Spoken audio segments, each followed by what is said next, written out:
thought it would be useful to do a quick video about this Sunday Times expose into franchises and abuses of the student loan system. We've been writing about it at the Pi and why it matters to international educators. Okay, the first thing is financial viability.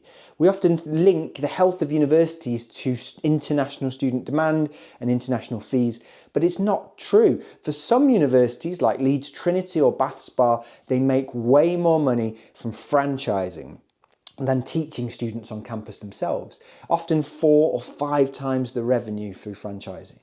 The second thing is the commonality between international student recruitment and this domestic student recruitment for branch campuses or private colleges with delivering franchise degrees. These are the same private sector players involved in making this happen, and some of them making big money from it. And that plays into international student recruitment.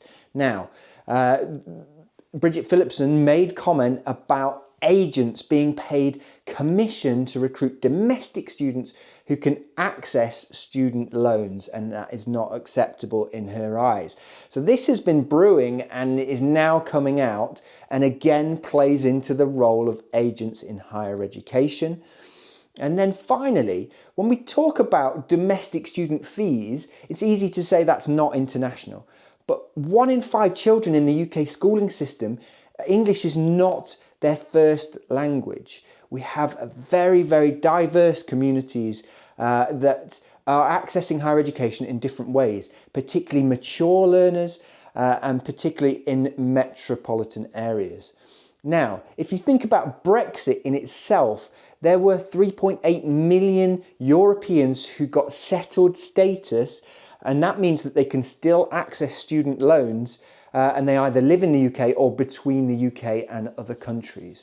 So these students, the story refers to Romanians. There are many European students who can still access student finance this way. So we're talking about diverse communities, often who need English language support still, but they don't need visas and they can access domestic student finance. Okay, we've written a great digest about franchise provision and subcontractual partnerships. It's just a snapshot view of the big players in this game. It's available from the Pi. If you were interested in finding out more and reading that digest, get in touch.